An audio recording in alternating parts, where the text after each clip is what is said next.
What's going on, everybody? My name is Spencer Ostrowski, and I'm joined by my co-host. My name is Kevin Kelly. This everybody. This is Argy Culture. Once again, we're doing a Should You See It? We just got done seeing Dark Phoenix. So the best part about these is that we literally don't say anything about this movie to each other, like as much as we want to. Just as like people who make YouTube content in general, or like whenever anyone gets out of the movies, they generally just want to start talking about it. But we wait to say everything so that we don't everything is fresh and new as soon as the episode comes on. Mum is the word until we hop back in the stew. Exactly. So we'll start with my favorite part, our one sentence statements about the movie. I'm going to go with the same one I used for Godzilla. This was certainly a full-length feature film. Mine's going to be surprising. I think this is going to be a really interesting episode. My one sentence review is critics... Hold on. Before you do that, I'll make an amendment to mine. This movie is not as bad as I thought it was. I thought it was going to be. It's related closely to what I'm going to say. My one sentence statement is critics are such a hype beast for everything. Yeah. Critics are hype beast, and essentially... Okay, like... Whenever I go to any movie, like I hear about movie reviews and like what people think about it, but I go in completely empty. Like I could think a movie's great when someone thinks it's shit. In the case of this movie, it wasn't the best movie I've ever seen, and we'll talk about it. But people, like critics, Rolling Stone eviscerated this movie. They said it was the worst movie of the X-Men franchise, and that's saying something because there's some big stinkers in these Fox X-Men movies. They just want to grab headlines. Like that's the whole point, I guess, of like these critics. The movie was fine. It wasn't good. I didn't think it was good. Okay. I didn't think it was good, but there are parts of this movie that I'm willing to give credit for that I enjoyed and I liked. But yeah. I think overall put together wasn't the best. No, it's not the best movie. I'll say that then. But so we'll just kind of start going into our thoughts and laying it out. I would say the main issue. Well, dialogue is one thing, and we'll talk about that together because I know we both have things to say about the dialogue. But other than that, I would say the main issue with the movie is that there were characters within the movie that I should have cared about, but I didn't give a shit about. Yeah, exactly. Like there are a lot of X-Men like recognizable characters, obviously, because we grew up watching the Marvel Cinematic Universe for the Spider-Man cartoon, which eventually led into the X-Men cartoon. So like we know who these characters are, and we've seen them when we grew up with them, so we have an idea of who they are and who we want them to be, but I didn't know these characters. To be specific, Nightcrawler, Storm, Cyclops to a degree, they're all essentially plot devices. They don't really have any kind of arc within the movie. Yeah. And that's fine because this movie, like, it's not billed to be about them. It's billed to be about Jean Grey. But, that kind of connected to what I really wanted to say about this movie is, like, this movie could have been called People with Extraordinary Powers. It essentially didn't feel like an X-Men movie to me, to be completely honest with you. Okay. It could have just been a movie about people with superpowers, and I think it would have been just as interesting or just as exciting to watch. To be fair, like I haven't seen I haven't like read Dark Phoenix or anything like that, like any of the comic literature regarding this movie. But like I don't know. It just doesn't feel like, because this is one of the most beloved comic arcs of all time. Oh, it just doesn't really feel. This doesn't feel like it translated to being one of the best arcs of all time on the screen. And a lot of it felt like playing catch up, almost like trying to force character development really quickly. The first part of the movie is definitely hindered by Jennifer Lawrence. She was absolute dog shit in this movie. I leaned over to you like while we were watching it, and I'm like, Jennifer Lawrence is an actor. That is what she puts on her taxes. But she is not good at acting. I think she's had really good roles, especially in The Silver Lining. I thought she was great in that movie. I think she was tired with the role. So I guess not everyone goes out gracefully, you know, like Logan, like we saw Logan, that was a really good exit for Wolverine. Well, there's something to be said about how like the production of this movie. If you followed this movie throughout its phases of production, like there was a lot of like shit going on with it, like rewrites and just all of this stuff. And like the way they described it during like press runs and stuff like that, they make it seem like essentially this movie was like they were just making it up as they went along. And I think that kind of shows through to a degree when you watch the final product. To an extent, yeah. There was some sort of comprehensive timeline, and in the beginning of the movie I actually felt like events were happening in a sequential order that I could understand and go through. Yes. Like she was kind of walking herself through the entire universe that had been created beforehand, like one step at a time, which I thought was actually really good. And I think they kind of got away from that at the end.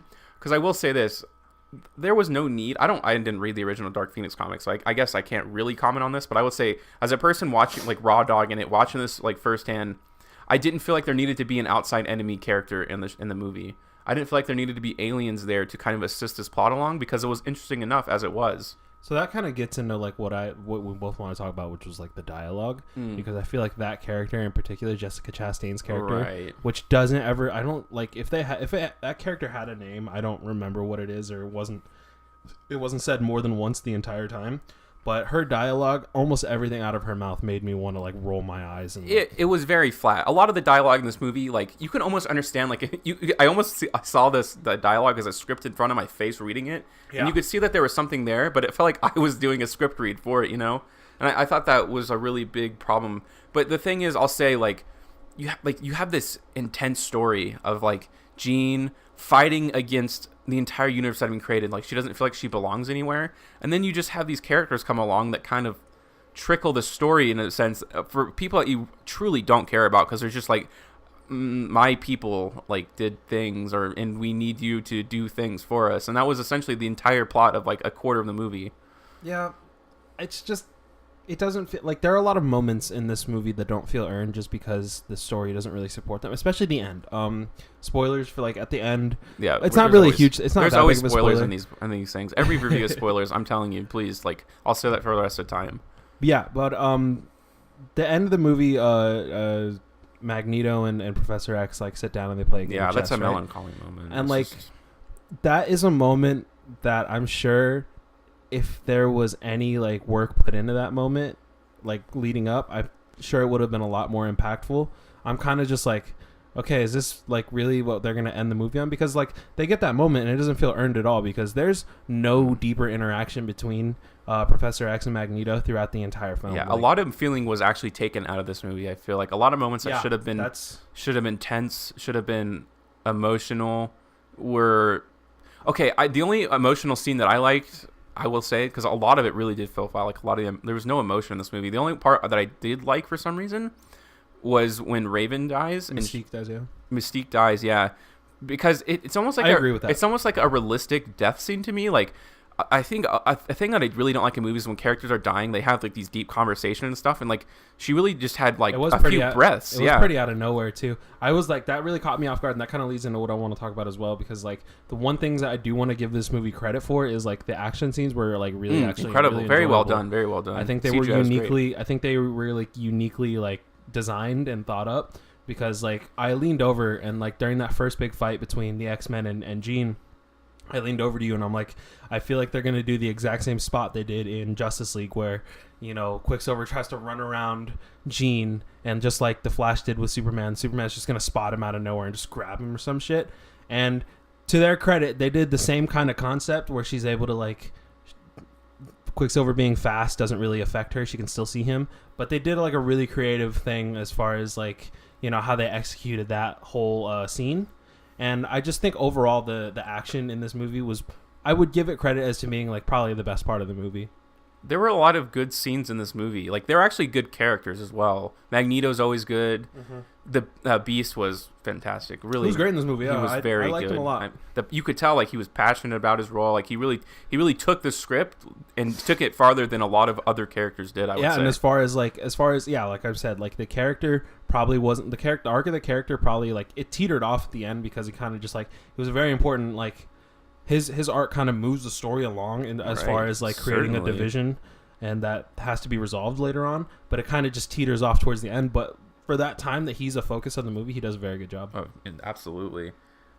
So at the end of the day, should you see Dark Phoenix? I say yeah. I think it's worth a watch to me. It really is. I don't know. A lot of this movie feels kind of boring. Like the first like I would say half of the movie is paced very strangely to the point where it's hard to really get invested, you know, any which way. If you really care about this franchise and you really care about these characters, especially since like they rebooted the timeline or whatever, I would say fine.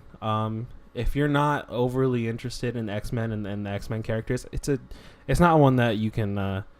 As far as like conclusions go, I feel like it's an easy skip. We have a little differing opinions. I think you should go see. If you like superhero movies, like go see it. it's relatively interesting and better than what people give it credit for, without a doubt. So that's our opinions on it. Thank See you next time, guys.